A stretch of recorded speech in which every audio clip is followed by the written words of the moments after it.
You've probably heard it, we have a spending problem. This is about the budget. If they would just agree on the numbers. That's the conversation we hear over and over again.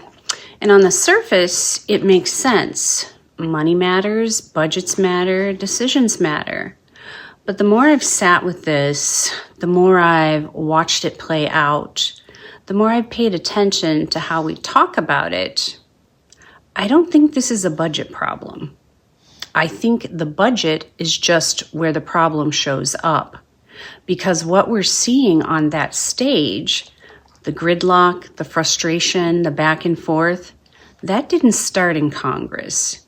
It just shows up there. It started somewhere much closer to home. And I'm including myself in that. So today, through my window, I want to look at this a little differently. Not from the top down, but from the inside out. It's easy to point at the system and say, they're the problem. Harder to ask, how are we shaping what we're seeing? Truth check. So when we look at what's happening in government, we're not actually looking at something separate from us. It's easy to stay focused on the surface. The numbers, the spending, who's right, who's wrong. And we start to think, if they would just agree, if they would just compromise, if they would just act like adults. But here's what I've been noticing. We talk about disagreement like it's a problem to eliminate instead of a skill to learn. Because disagreement is not new, it's not unusual, and it's definitely not limited to Congress. It shows up in our homes, in our friendships, at work, in group chats, on social media. Anytime two people care about something, but see it differently. And when that happens, what do we usually do? We defend, we react, we try to win. Or we avoid the conversation altogether. And again, I'm including myself in this. Most of us were never actually taught how to handle disagreement well. We were just thrown into it and figured it out as we went. Truth check. And when we don't know how to handle disagreement well, it doesn't just disappear. It shows up in patterns. Patterns that feel small, but don't stay small. So if disagreement is something we were never really taught how to handle, what does that actually look like? It looks like conversations turning into arguments. It looks like people talking past each other instead of trying to understand each other. It looks like labeling instead of listening.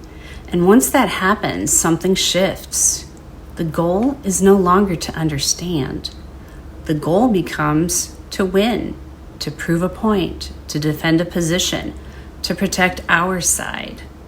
And again, I'm including myself in this because when we feel strongly about something, it feels personal. And when something feels personal, disagreement can start to feel like a threat, not just to our ideas, but to who we are. So instead of slowing down, we double down, or we shut down, or we walk away thinking, they just don't get it. When disagreement feels like a threat, we stop trying to understand and start trying to protect ourselves. Hard to admit, right? Me too. But that shift right there changes everything. Truth check. And the more I sit with that, the more I realize this isn't really about budgets. It's about how we handle disagreement and what happens when we don't. So if this really is about how we handle disagreement, then it's not just happening out there. It's happening in our everyday lives. Let me show you what I mean. Think about close relationships. Have you ever had the same argument over and over again? Maybe it's about money or parenting or who's responsible for what. and nothing really gets resolved. You avoid it or repeat it, or it escalates. Nothing gets solved, not because the problem is too big, but because we never actually work through it.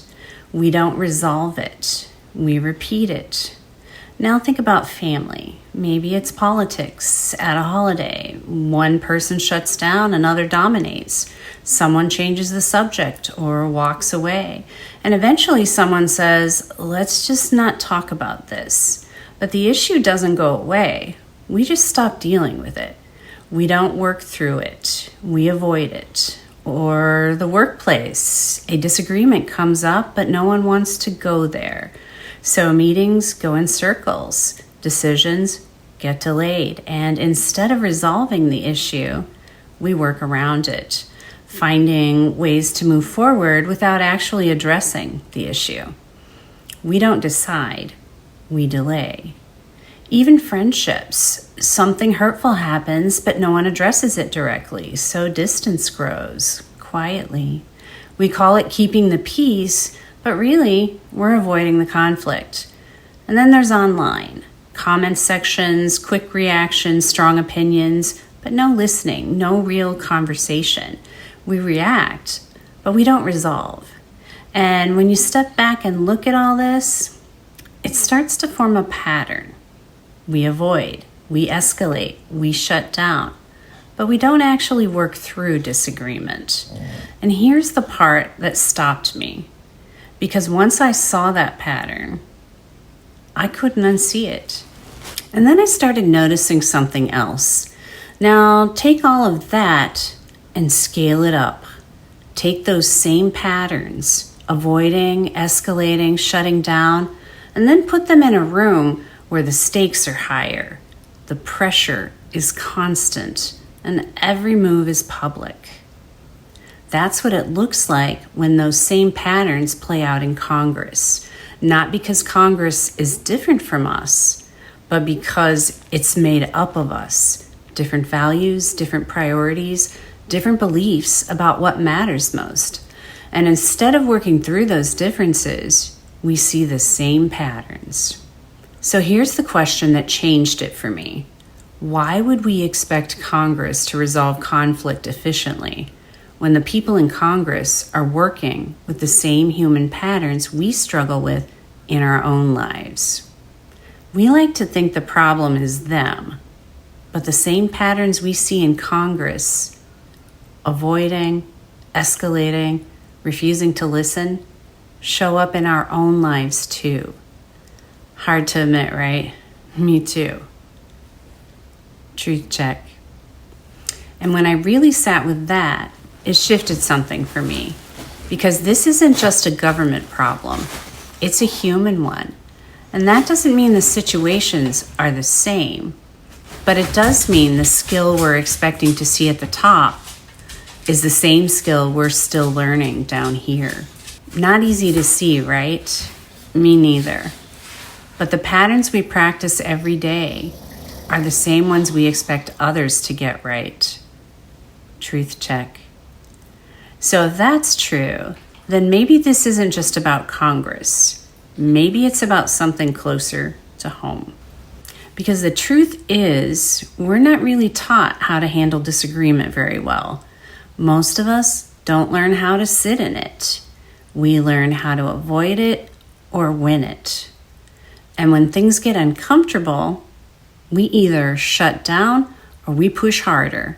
But very few of us are taught how to actually stay in a conversation long enough to understand someone else and be understood ourselves. And if we don't know how to work through disagreement, we get stuck at every level. And this is the part that really matters. It's easy to look at all of this and feel stuck, like there's nothing we can do. But the way we handle disagreement in our own lives doesn't stay small. If we avoid hard conversations or escalate quickly, it scales. So maybe it starts here, staying in a conversation a little longer than we normally would, asking one more question instead of jumping to defend, choosing to understand even when we don't agree.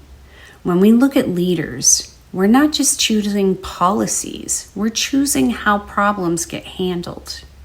And the things we react to, the things we share, the things we encourage, they matter more than we think. Because when we reward outrage, we get more of it.